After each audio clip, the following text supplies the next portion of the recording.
Welcome to the YouTube Equality Award ceremony for a competition that's taken place almost entirely within the YouTube community, and this is its only intrusion into live space here down in Falmouth. And what we're going to be doing for the next half hour or so is we're going to be looking at the finalists, the 10 final films that were made as part of that competition, and then at the end we're going to film an award ceremony for the winners of that competition. It's going to be filmed as a YouTube video, in the style of a YouTube video, not normally a spectator sport, but we're going to be treating it as one tonight. And then that award ceremony is going to be uploaded to YouTube back where its virtual home surely is. What I'd like to do first off is just introduce the founder of this particular feast, which is Cathy Preston. Hi. Cathy is an artist based here in the Southwest and a veteran YouTuber, been on YouTube since 2006. Lives in a small village in North Cornwall, and from the edge of Europe has managed to acquire just short of 45 million hits on your channel, I think, something like that, which says something about the kind of odd world in which we live. So without much further ado, I'm going to just run the film. It lasts for about 35 minutes. If you could signal your appreciation at the end of that in the usual way, we'd appreciate that. And then we'll just reset a little bit for the second part, which is the filming. And then if there's any time at the end left, perhaps we'll have a little bit of a Q&A. Okay?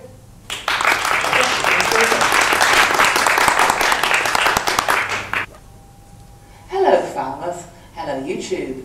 Welcome to the YouTube Equality Video Competition screening. It comes in, it invades our minds, it tricks our souls, it toys with our temperament. Okay, this is about proof. People say you have all the facts, the atheists have the facts, yes. Unlike many of the other YouTube partners, I've never gotten into the habit of asking people to like my videos.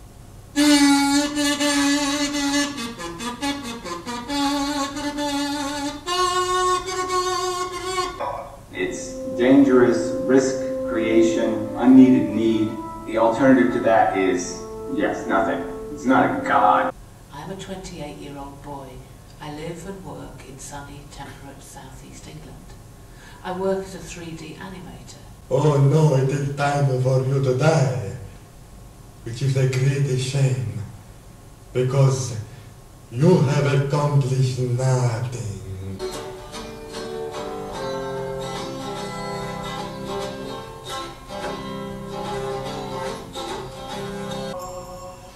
While on my travels, I came across a peculiar pierce.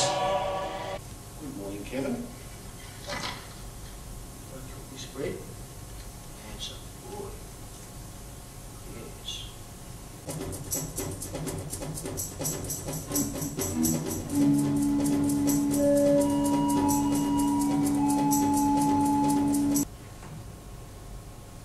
Okay, thanks very much indeed.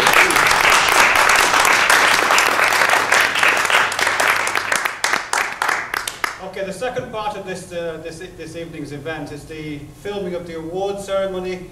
So the people who have made those films, and I should add, by the way, that the opening bit of footage in which Cathy introduced this was also loaded onto YouTube and went live at 7:30 when this event started.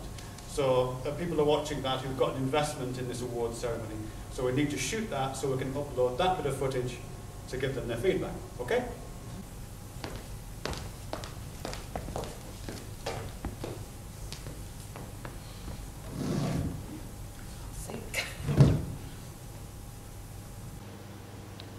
I'm going to just direct this at the camera so that I can talk to YouTube. Hello YouTube, we've come to the award part of the screening. This will be on its way to Australia, very shortly.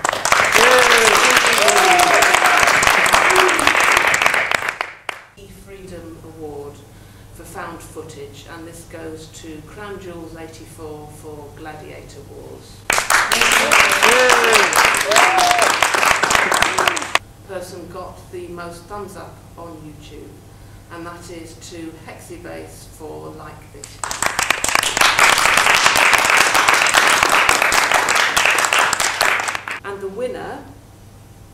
as voted for by you, the participants of this competition, quite ironically, is Archive of Obscurity with You Have Accomplished Nothing.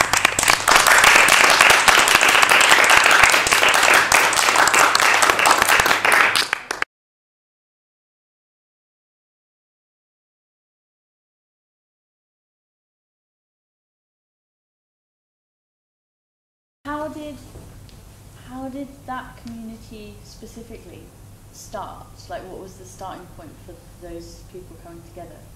Like, to enter the competition, or just as a community in general? Yeah, and the competition. The competition, well, I mean, I've been on there, as I said, for quite a long time now, since 2006. Yeah.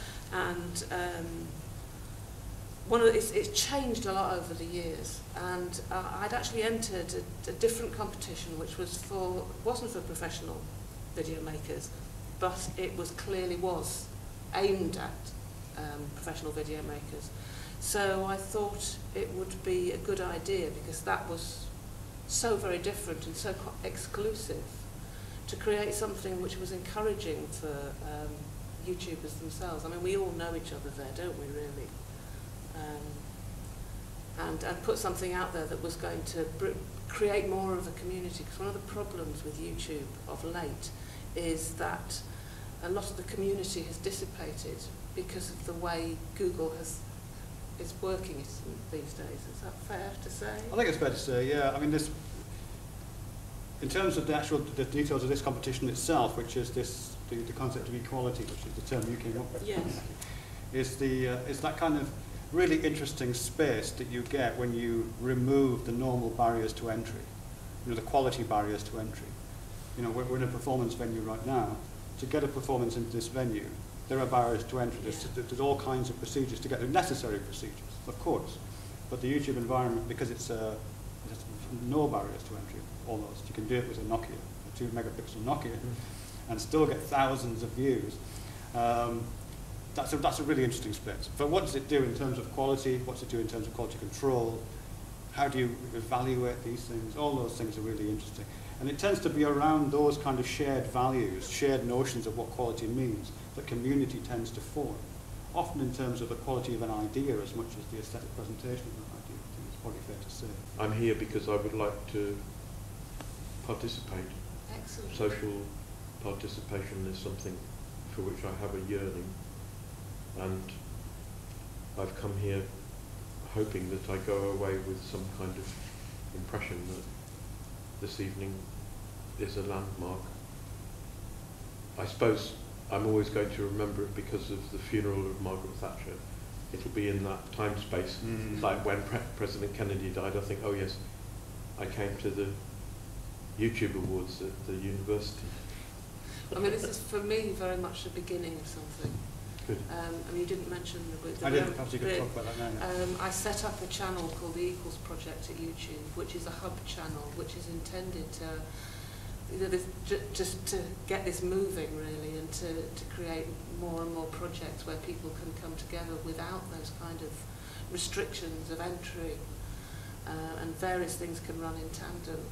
And so now this is over, I'm going to be making videos there with some ideas of my own, but also making a call for other people who have various interests, who can either, I can host things on that channel, or we can work together to create more, and because I want more and more people to have that opportunity really. So as the boss, like the initiator, the founder, what is the vortex, what is the pinnacle of your ambition to see in the next couple of years? My you said ambition, things have changed so I much. suppose, would be that more and more people got involved and be empowered by the opportunity to both make videos and communicate with one another on there, to make some social change, really. Throughout the planet? Why not? We have access to the planet.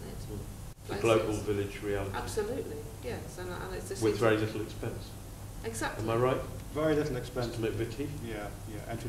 Entry levels is very low. I think one of the things that's interesting that's kind of coming out in what you guys are saying is the disparate nature of these communities. Because a lot of these communities are very marginal communities. You know, you've heard people talking on those videos about, you know, kind of feeling ostracized or being ostracized. You know, we've heard kind of testaments from people who've got mental illness problems or health problems or problems of isolation in various kinds. You know, people on the edge, which we kind of talk about this place as being on the edge of Europe, but people are on the edge all over the place, and that's going to be a very isolating place. But we are in this rather odd environment where being on the edge, as you yourself have done, can get you 45 million people looking at your channel. And that's a really interesting edge to be on and to share with lots of different people who are also in that kind of edgy situation. You know, whether it be, you know, people who need healthcare in Cornwall but have to travel to the other end of the country to seek it, or, you know, whether it be, you know, people who are concerned about the exploitation of labourers in Dubai. You know, there's that kind of tangible connection which we know is there, but is invisible for most of the time, can be made much more visible using this kind of medium. And is potentially very powerful. Indeed. But only if people get involved.